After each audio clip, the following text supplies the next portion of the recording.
The sun's got atomic hope we can make him famous, but only after he pops our shoes on for a sharper inspection of some Quantumania. I'm Van Connor. And I'm Adam Ball, and this is Off Screen, your 7-day guide to everything movies. Boom.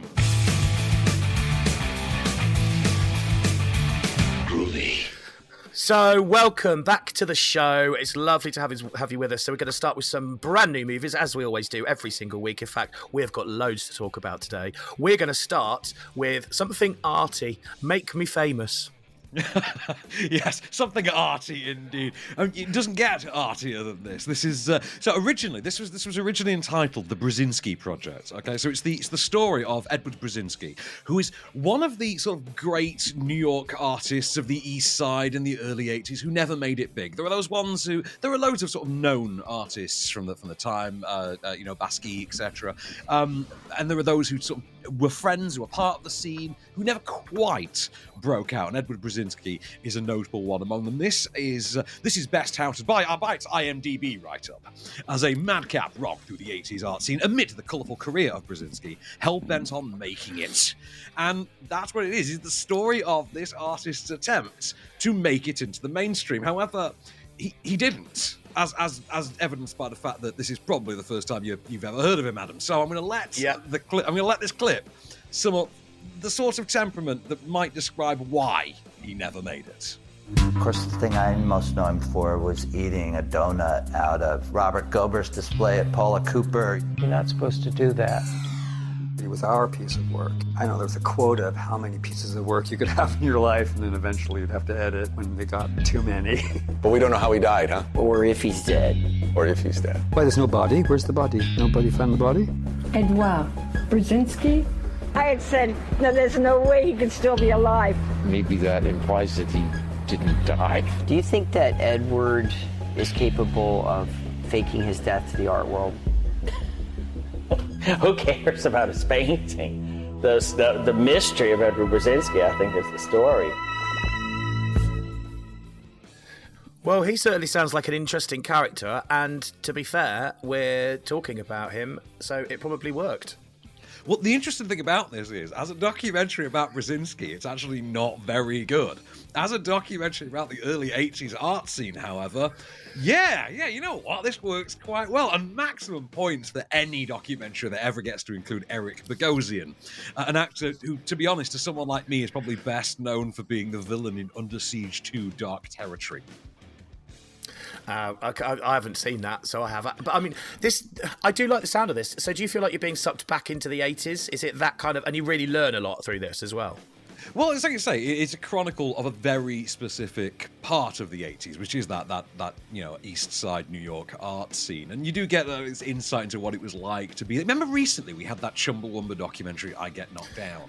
And I talked about, we talked about like how it was a really good chronicle of what it was like growing up in Leeds in the 80s and how they had that sort of communist collective. This is kind of similar lines, and you have like a lot of notable figures from the time, like as talking heads, chronicling what it was like to try and save money. For instance, they would go and eat at the Hare Krishna cafe, for the Hare Krishna worshippers, and they would go to art openings, less for the art and more for the free wine, as we're told. I can sympathise. That works. That's got to be the only perk of going to some art openings. Eric Bogosian, like I say, my highlight for this, directed by Brian Vincent, who's kind of a fixture of this scene in the modern day. I think he got his start on, I forget the name of the Neil Patrick Harris film from way back. But I thought actually it didn't bore me, but I did find myself wondering at several points, hang on a minute, what in the hell has this got to do with Edward Brzezinski? Because it seems to come and go on what it's actually doing with him. So if you're looking for, the definitive work on this untapped artist, you're not going to necessarily get it here, but you will get a pretty interesting documentary about the bourgeois art scene of, 80s New York East Side. So really, the kind of person that's going to enjoy going to see this in the cinema tomorrow or today or whenever they fancy going will be someone who's into art, basically, and not many other demographics fit that.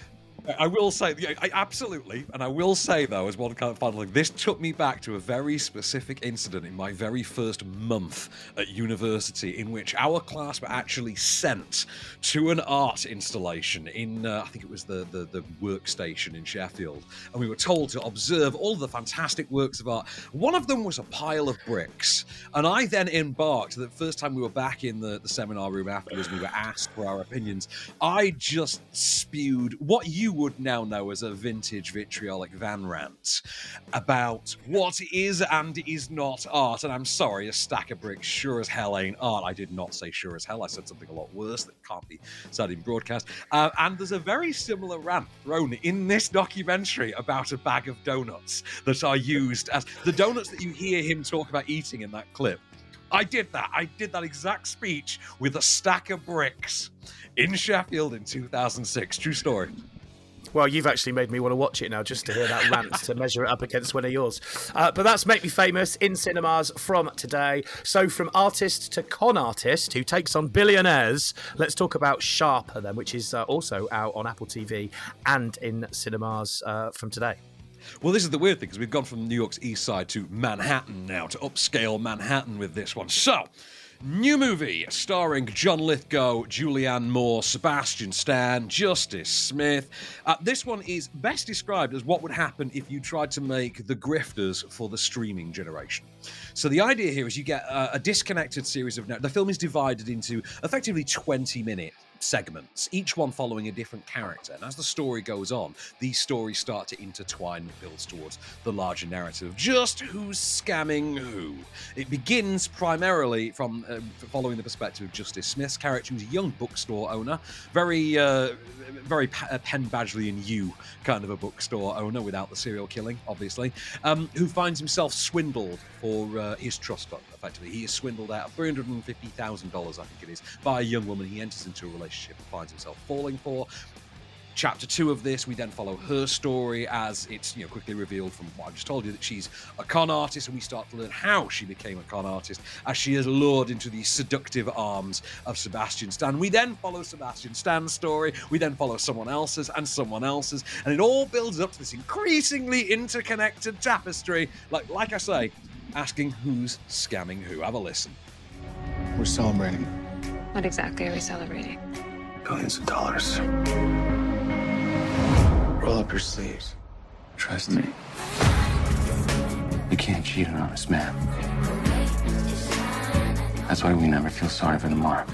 I really like you. I really like you too. You lied to me. We're all human. Just doing the best we can.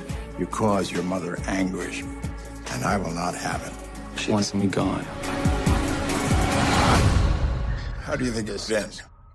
Not well. This actually does sound like the love child from Ocean's 11 and You put together. Kind of with a bit of focus. If you ever saw that Will Smith movie Focus with Margot Robbie about 10 years ago as well. Very similar to that. It's directed by Benjamin Caron, who's largely a TV director, British director, largely having done television. Most recently did episodes of the Star Wars series Andor, has also worked on The Crown, things like that. So he has a good sense of gloss and, slick sexiness. And, that proves like very fertile training ground would it be for this feature effort, which, like I say, did a good job. I thought it was a better movie than Focus. Like I say, the Will Smith one, Focus, way better than that. But it's best described, aptly, I think, as The Grifters for the streaming generation, but noticeably way less sexy. Because I don't think you get away with doing The Grifters in 2023. However, I will note that one of the hornier aspects of The Grifters does get notably revived in this movie as well, which does kind of spoil one of its twists, one of its many, many twists, which, like I say, will keep you guessing, to be fair. Oh, I love a movie with a twist, you know that, so that's the kind of thing I would like to go and see and get stuck into. Did you enjoy this? Yeah, I really feel like I would, actually, from what you've said and from the clip there. So that is Sharper. That is on Apple TV, available now, and also in cinemas if you want to make your own mind up on that. So we'll be back in a moment. Oh, sorry, Van. You're going to say something? I was just going to say as well. It is proof number 6 for the last 2 years that Sebastian Stan is at his absolute best when he's playing a sort of sleazy, sexy villain. So keep that going. Whoever's hiring Sebastian Stan for these things, absolutely keep that going. Doing a good job, clearly. All right, well, we are going to be back in just a moment. We're going to talk about the inspection and atomic hope as well, so stay right where you are.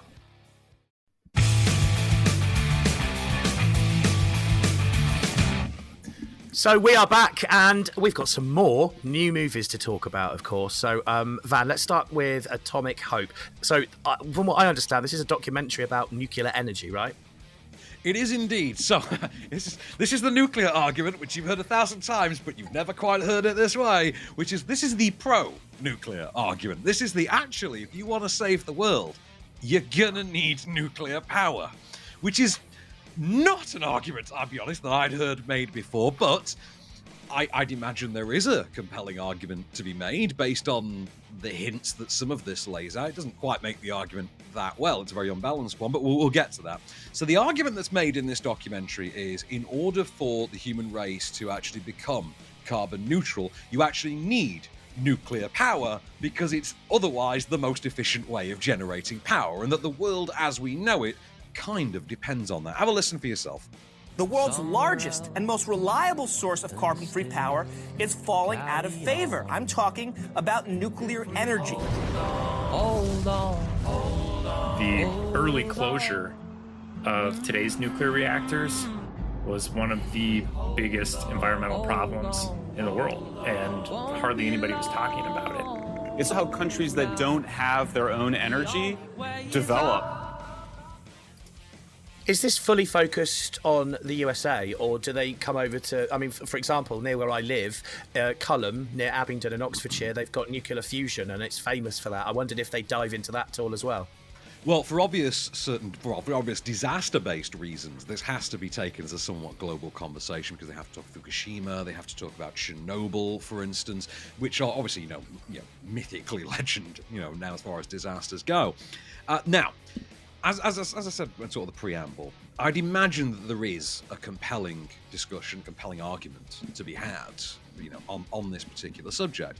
However, this takes kind of the similar route to something like Blackfish, except in this case it seems to be intentional, which is you can't really find anyone from the other side of the argument willing to talk about it. In the case of Blackfish, as you had, that was the anti-SeaWorld documentary, and of course SeaWorld weren't willing to put themselves forward, because why would they? Here it seems a bit more jarring and a bit more deliberate, like they knew there was no argument to be made and that anyone who could argue it was going to shoot them down instantly. And as a result, you get very little in the way of a persuasive debate. It is more of a propaganda piece than anything else. It feels like you could very cynically believe that this actually was funded by the nuclear industry, the nuclear field, as its own propaganda piece, because there isn't much in the way of an evidence-based argument to be made. There's certain logical steps that they take verbally, like persuasively, that kind of make the case. But again, they're not really explored in enough depth from the other side as well for you to really form much of an educated opinion on it.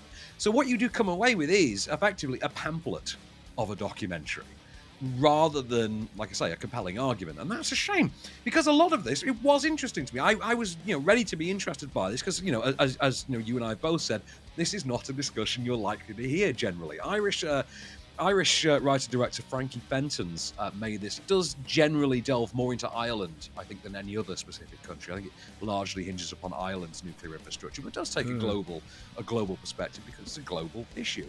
And things said in that clip there, this is the only sort of, carbon-free energy generation process. At one point, I think we are told, for instance, and this is one of the few things I took away from the movie that really informed me, was we were told, actually, if you wanted to go with like wind generation or solar generation, it would take 100 times, I think it was something like 101 times, the actual land space to generate the same amount of power as the equivalent nuclear. Which I thought, okay, now if you're going down that route, okay, this is going to start to get interesting. But unfortunately, they drop it just as soon as they pick it up, which I thought was a real waste of potential. And like I say, squandering what otherwise could have been a really compelling, really informative argument. But like I said, the effort's almost there, but they don't quite see it through. Did you leave feeling that you'd learned at least something, though, from this? Yeah, aside from the the amount of footprint it would take to generate the same amount of power, no, not an awful lot outside of that. I mean, there's notable, a couple of clips in there of Greta Thunberg, because they have to for tokenism, because she's literally the poster child of the other side of this coin. But they don't themselves come up with... Their argument just seems to be just build more nuclear plants. And that's not really much of a constructive discussion to be had here, I don't think. Okay, well, if you want to watch it, Atomic Hope is out in cinemas from today. Right, let's move on to The Inspection then. This is, from what I can see, an emotional drama, Van. Were you crying by the end? No, I wasn't crying. I had questions. I'm not going to lie. So this is based on a true story, based on the writer-director's own true story. So this is from writer-director Elegance Bratton, who was a young gay black man who joined the Marines. Partially because of wanting a sense of belonging, but also due to a lack of options. He's from New York. He didn't have, he came from poverty, wasn't accepted by his mother, was basically destined, as he puts himself within the fictionalized confines of the movie, puts it himself, he was destined to die on the street, another, homeless black gay man. And, would probably die with a needle in his arm or beaten to death from a hate crime. As we, it's very specifically told in this. Joins the Marines, only to go through, boot camp and deal with a whole other level of prejudice, largely down to his sexuality. This obviously is taking place within the sort of more modern era of how the Marines handle sexuality. But of course, the more things change, the more they stay the same. Seems to be the big takeaway of this movie. And because this takes place, I think, still during the don't ask, don't tell era. This is pre-Obama. This is just after the War on Terror. So the idea of going into the Marines at that point is you are going to get deployed in the Middle East. He knows, he makes it through this. He's going to Afghanistan/Iraq, like flat out. You've got Joaquin Woodbine as the drill sergeant. You've got a very against-type Gabrielle Union as his homophobic mother. And in the lead, you've got Jeremy Pope as Ellis French, which is a very thinly redone version of Elegance Bratton. I will also point out that a big part of the story involves the Marines being shocked at discovering that French, as they call him, is gay. To which I have to question, surely that didn't happen in reality, because I don't think anyone's ever met a straight man named Elegance. But neither here nor there. I tell you what, here's a clip. This little piece of paper. It's all I have left of the dream I held for you. If you don't come back the son I gave birth to, consider this certificate void. So would you say that this is quite eye-opening then? Did you learn quite a bit? Because I mean, it must have been a real struggle for him at times.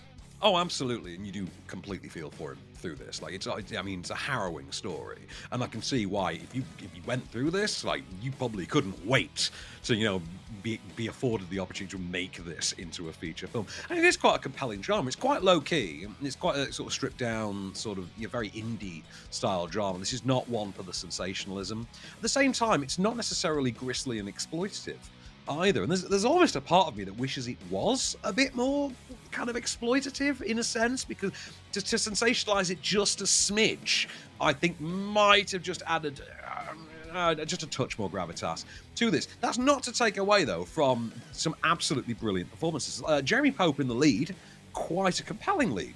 I have to say that, a very good, very nuanced performance. A lot of facial acting. There's a lot in the eyes with Pope. I keep calling him French. Jeremy Pope. Gabrielle Union, I did not recognize for most of this movie. True story. Did not realize it was Gabrielle Union till the very end. She turned up at the very end. I was like, oh, hang on a minute. It's Gabrielle Union, because she came out with my favorite line in 10 Things I Hate About You. You can be underwhelmed, you can be overwhelmed, you can never just be whelmed. Having said that, for me, and this thing he's a very hateful character, but he is an actor you sort of love to hate, and that's Joaquin Woodbine as the drill sergeant, and he very much is playing to type. If you've ever seen The Rock, for instance, it's very in line with his performance in The Rock, in which, incidentally, he also played a Marine. Great actor, great here. They're all, to be fair, the cast are all uniformly great. I thought this was a great movie on the whole. I would recommend this. It's not all the way there. I'll give it a 4-star rather than a 5. I feel like I say, just something in the tone maybe could have just pushed it that last little bit over the top. But yeah, this is a really towering drama, really affected me, really worked. I liked it a lot. Well, a 4-star from you, Van, is something to be celebrated, let's be fair. So, The Inspection, if Van has drawn you in with that description, it's out in cinemas from today. Right, we're going to be back in a moment to talk about something that I know a lot of people have been waiting for a long time. Ant-Man and the Wasp, Quantumania. We'll find out what Van thinks in just a bit. Stay there.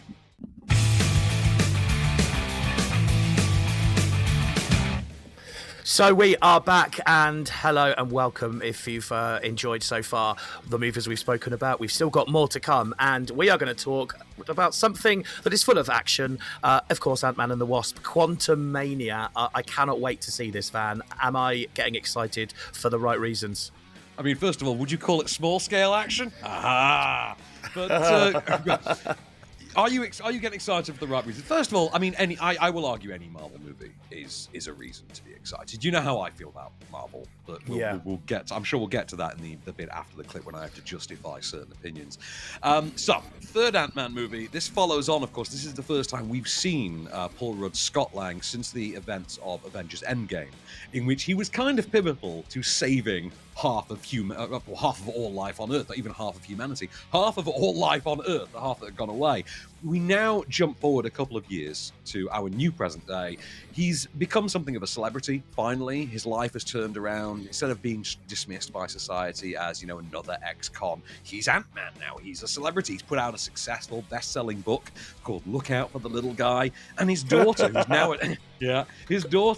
a teenager, has sort of followed in his footsteps, only she's become a bit more of an activist. So Cassie, who's a little guy, she's about 6 in the first movie, as we're told, is now a teenager. She's played by Catherine Newton. She's got a suit of her own, enabling her to flip around and change size and shrink things and grow things.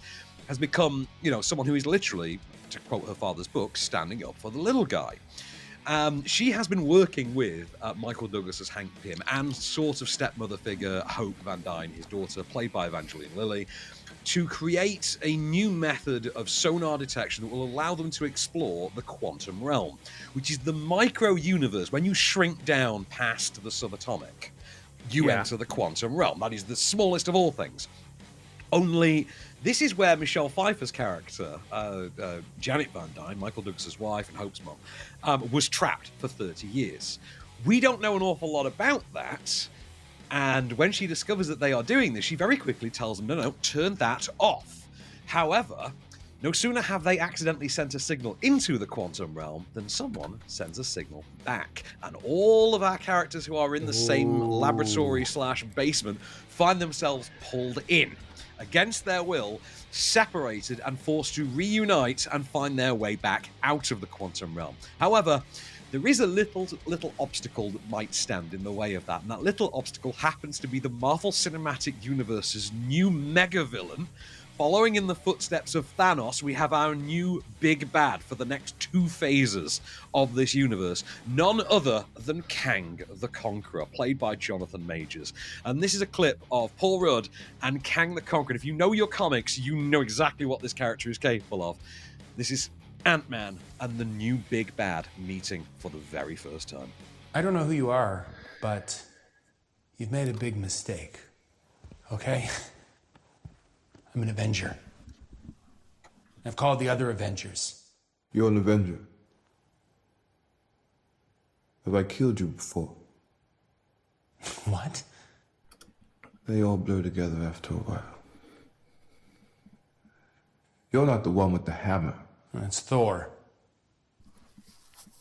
We get confused a lot. Similar body types. Who are you? Just a man who's lost a lot of time, like you. But we can help each other with that. Are you allowed to say what he is, or would that be giving away too much? I mean, I can go with comics lore and tell you what Kang is in the comics, but odds are that's been changed for the movies because they like to change that. Within the context of the comic books, Kang the Conqueror is actually Franklin Richards, the future son of Fantastic Four leader Reed Richards, who by whatever century it is, millennia from now, has effectively mastered all of technology that allows him to traverse different timelines across the multiverse. and time itself. So he can hop dimensions and time. Has technology that makes him close to like a magician or even a god at times, and he's, you know, literally dwarfs Thanos. So he's literally as physically strong as Thanos, but he has all the tech and effective magic that you can imagine. Imagine Thanos didn't need the Infinity Stones, and that's what Kang the Conqueror is. The idea of pairing him up against, putting him against Ant-Man is actually quite clever, because it means that you get, first of all, Ant-Man very much out of his depth. Like there's this, you get to watch a character who really comes with a certain level of smugness, and here it's nice to see him really without a clue, like properly without a clue and without, pun intended, hope either. To see that rather than having face off against Thor is quite interesting, and there's a fleetingly interesting idea of the sort of heist of Ant-Man being like actually, you know, threatened into perpetrating another heist, albeit one in a quantum realm. And that's when you get to the first of a couple of issues of this movie. This takes place in the quantum realm, as I've said. Apparently they've used the Void, which is the wraparound 4K LED stage that they use for the Mandalorian. You know, where it's all screens and it runs on video game tech. Yeah. So the idea is it's not specifically green screen a lot of the time. They actually have the environment there behind them. So it's actually, for filming purposes, it's quite effective, and it does work a treat. However, the quantum realm itself is quite ugly and boring to look at, if we're being honest, because most of it just looks like a Windows XP screensaver or a lava lamp, like a really dirty lava lamp a lot of the time with some fungus growing on it. That's one issue. And I'd say 95% of the movie, maybe more than that, maybe around 98% of the movie takes place in the quantum realm. So that's an issue it never quite overcomes. There is another issue, which is for the first sort of half of this, it's like a crap sanitized Rick and Morty episode, which is particularly interesting when you consider the MCU, the Marvel Cinematic Universe, of which I am a fan. Just before anyone asks, I'm a huge Marvel fan. Come on, I was in my 20s before we started getting good Marvel movies. I was the first guy in line for the first Iron Man movie. Twice that day, if we keep it count. So when you consider the MCU has hired, I think by my count, I have 3 or 4 Rick and Morty writers to date. It's interesting that it's taken them this long to actually get around to just half-inching the basic tone and concept of a Rick and Morty episode. You then get, in the middle of all this, a sort of naff version of Thor Ragnarok, complete with taking the Jeff Goldblum character and simply swapping out the actor. In this case, instead of Jeff Goldblum, you get Bill Murray, which is not really a state secret. That's in a lot of the marketing. We know that Bill Murray is in this. It's worth noting he doesn't get to have as much fun as Jeff Goldblum had, and he's in no way the same kind of level of scene stealer that the mighty Jeff Goldblum can be. It's nice to see Michael Douglas and Michelle Pfeiffer get more to do this time around. Catherine Newton as the newly teenage Cassie. Interesting interesting addition to the mix. I quite like, adds a new dynamic, which combined with the sort of grandparent element, you get a very familial structure to this. And the Ant-Man movies have always been quite good about that, about having the sort. Usually it was the sort of, you know, parental generation and the adult children. Now the adult children are effectively, you know, one layer up, and we have another generation below them, and that is quite interesting. It keeps up this MCU trend of let's do the prep for the Young Avengers, where all this the Young Avengers, where we seem to be going with the addition of Haley Steinfeld as the new Hawkeye, and the mighty Queen Florence Pugh as the new Black Widow. Florence Pugh. Sorry, I just got reminded of Florence Pugh's Vogue shoot this week, and I might need to be alone for a minute. I'm not going to lie. As soon as that memory pops into my head, I'm just like, can you just excuse me, just for like 5 minutes? I love Florence Pugh, as you well know. I know. But the real star of this movie, and I say it's a 3-star movie. This is a 3-star movie, and that saddens me to say, because this seems to be becoming increasingly the norm with the recent Marvel movies. Post Endgame, there's really only been No Way Home that I think is a real standout. And I could maybe make an argument for Multiverse of Madness, but even then, that one is quite underwhelming when you consider they kind of waste the potential of their own title. This 3-star thing seems to be becoming a bit of a sticking point, and frankly, this also does feel like it was meant to be made a couple of years ago. Like, there's certain story elements where you're like, why are we doing this now? Like I said about them hiring all the Rick and Morty writers and only now getting around to it, feels like this was meant to be done before they started hiring all the Rick and Morty writers in a strange way. The real standout, though, and the thing that puts it over the top, the thing that is going to make it notable, not so much in the long term, but in the short term, is Jonathan Majors as Kang the Conqueror.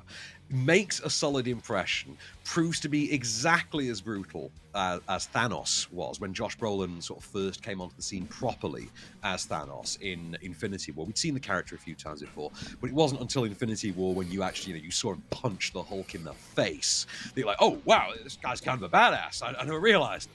Yeah, they don't dilly-dally around with that one with Kang the Conqueror. They are straight in with that. There's an attempt at a little bit of mystery there, but again, spoiled by your own marketing and the fact that most people watching this will have read a comic before or seen a cartoon, so they're gonna know damn well who Kang the Conqueror is. And say maybe they'll change certain elements of the mythology. I'm sure maybe he isn't Franklin Richards in future movies because the MCU does that. But I'm interested to see what they do because the performance behind it is very good, and I say equal to, potentially going to be greater than Josh Brolin, definitely. Jonathan Majors has got just bags of charisma. There are 2 post-credit scenes, incidentally. So one in the middle, one at the end of the credits. So do not get up and leave. Standard. However, standard. I will say, however, one of those post-credit scenes, and this is not the first time they've done this, does require you to have watched 3 hours or 6 episodes of an MCU Disney Plus TV show, which is increasingly becoming the norm and is increasingly becoming a bit of an ask because I'm getting really tired of coming out of these screens having to explain to other film critics what the hell they just watched.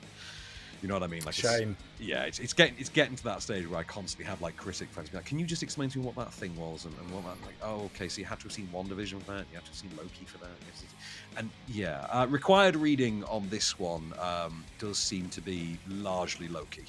Like, you do kind of have to have seen Loki to have a vague idea of some of the things that are going on in this. That's a little bit of a shame, isn't it? Because that then completely isolates the people who haven't seen it and they're not going to get the most out of the movie.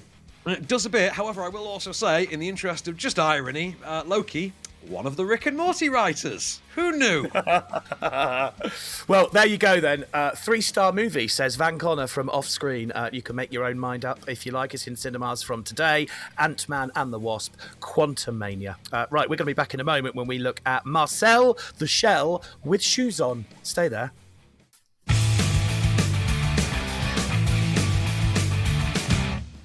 And we are back with one last ride, couple of new movies to chat about. First then, let's go all animated comedy and talk about Marcel the Shell with shoes on. I don't actually know, from the research I've done, what Marcel is. It just says a shell. Is he a snail? He's like a seashell. That's what he's a 1-inch tall seashell. Right, just to give you the preamble on this. This began life about a decade ago as a trilogy of short films. Marcel the Shell with Shoes on 1, Marcel the Shell with Shoes on 2, and 3.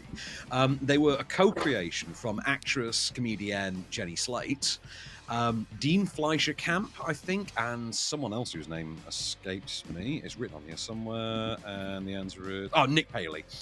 And they have now gone ahead and just made a feature-length sort of spin-off of these three shorts. So Marcel is a 1-inch tall seashell with a single eye and shoes. And he lives in an Airbnb. He lives in a real-world Airbnb. So just to explain this is a live-action mockumentary, okay, that takes place largely within an Airbnb. Dean Fleischer Camp, the co-writer / director of this movie, making his feature debut with us, plays himself and makes this mockumentary in which, following his divorce, he goes and stays in an Airbnb, meets Marcel and Marcel's grandma Connie, and decides, I'm going to chronicle this. I'm going to make a documentary about it. He starts to put the documentary on YouTube in the form of shorts. Marcel goes viral, starts to catch on with members of the public, and is afforded a platform using his celebrity to try and find his long-lost family. As bonkers as that sounds, I promise you it's really endearing and really cute. Have a listen. This is Marcel, and I left this bit out, I'm sorry. This is Marcel talking to his dementia-stricken grandma, Connie, who is also a shell. I should mention, Marcel, despite being male, is voiced by Jenny Slate. Connie is voiced by none other, and I'm not making this up, than Isabella Rossellini. So this is Marcel about to go out for a bit with the documentary maker, just making sure that Grandma has everything she needs while he's out. All right. Right, so you've got the book, you've got a little bit of a raisin, which I really don't think you're going to finish, but you can go to town. Also, you have 2 drips of look over here. What? You have 2 drips of water, you got an LED flashlight in case the power goes out. You just gotta step on it like this, see? See how whoa, sorry, well, don't stand right in front of it. Finally, this is the sparkler. What you do is you light this end on fire and then you step back. This can act as a flare, alright? What would I need? That's if you need a signal for help. And Dean's gonna leave you his phone just in case. What? Who's he the flare? You know what? Now that I'm thinking about it, why don't we just put the colander over you now if you want? There, how's that? You must let me out of here. That is brilliant. Do you know what? I couldn't. There's no visuals that I could see while listening to that, but listening to it, I want to see this movie. That is absolutely adorable. According to IMDb, Marcel is a mollusk, by the way. So it's a mollusk named Marcel The Shell with shoes on. Right. I wasn't expecting an awful lot from this. It looked like kind of a twee hipster kind of thing that we get around award season that usually bores me to tears. I was charmed by it instantly. The minute this started, I was in. Like, it is so endearing. I've not seen the shorts. I will now.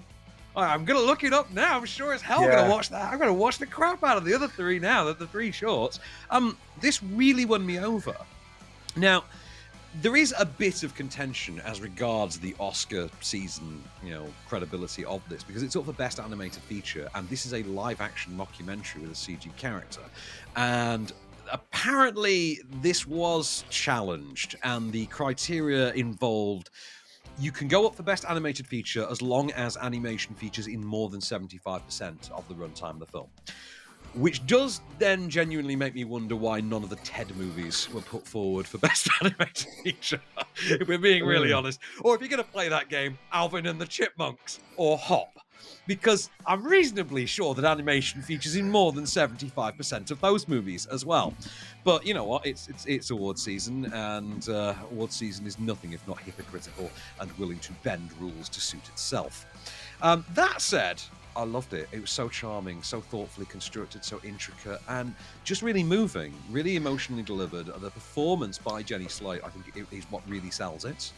I think the staging of it, the humour of it is at once both quite charming, but at the same time just laugh out loud hilarious. I mean, there is a simple offhand gag about Marcel's perception of the passage of time that happens quite late in, and I actually disturbed someone in the cinema with how loud I laughed at this gag, because it was an absolute cracker, and I just nearly fell out my chair just cackling with laughter. And these people were just looking back and be like, "What's up with this guy?" It is that funny. It genuinely is. I loved this. I can't wait to see this again. I don't agree with it being up for Best Animated Feature. I would have put it forward straight up for Best Picture. But yeah, big fan. You've got Marcel The Shell. Please tell me they had the joke within this movie where they had another one called Me Shell. No, sadly they do not. They do introduce a few other shells. I don't want to spoil anything for you. There are a few other shells introduced, but the gag always seems to be that they kind of have pretty regular names. Right. Okay. I love the sound of this. This is this the sort of movie I could sit down with my 4-year-old son to watch? I think, you definitely, in terms of the content, you definitely could. In terms of whether or not he would enjoy it, I think he'd either find it a bit slow, or he'd just be kind of whimsically taken away by the animation of Marcel himself, to be honest. I will say, you've got Eric Adkins doing effectively stop motion. I think it's stop motion for... it's a combination of CG and stop motion for Marcel. But working in tandem with Bianca Klein's cinematography, you've got a film that just looks absolutely gorgeous. I'm just looking up who the composer was on this. It was, in fact, Disasterpiece. The composer on this is Disasterpiece, who did Under the Silver Lake, which is a movie's title I couldn't remember earlier. Really beautiful score. Really beautiful. There's something quite Apple Store-like about this, if you can imagine it, like an Apple ad. Like, there's something like that quality about it, but it's just really whimsical and winning and charming.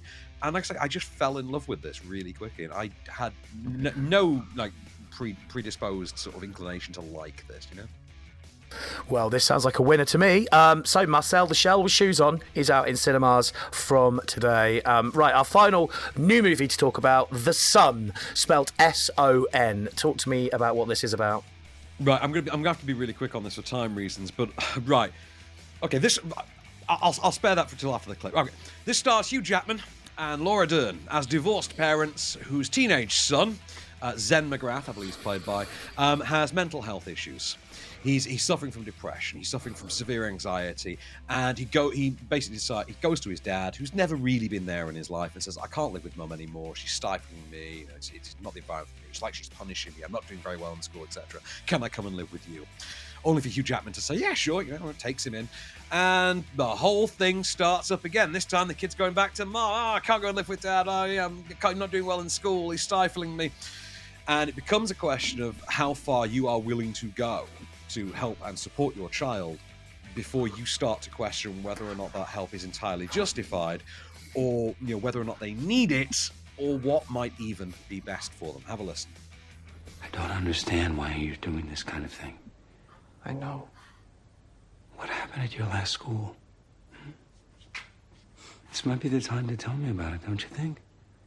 Because something must have happened. Otherwise... Nicholas. Okay, if you don't want to talk to me about it, I hope you talk to your therapist. I'm assuming that there is some kind of ulterior motive to what he's doing here that's probably revealed later on in the film, or is that a dead end? Right, before I answer that, I am going to tell you that this is a semi-sequel or follow-up to The Father, which you might remember 2 years ago won some Oscars, most for one of the screenplay categories, and Best Actor for Anthony Hopkins. Now, whereas that movie had a certain level of ambiguity to it that did allow it to work as a thriller, this instead plays as a straight Hallmark Channel grade melodrama that would absolutely fall to tatters in an instant were it not for Hugh Jackman and Laura Dern hanging by their ankles from the rafters, flailing back and forth to try and grab some awards credibility. And believe me, Hugh Jackman really wants that Oscar. He ain't getting it. He ain't getting it because the movie's crap. The movie's absolute crap.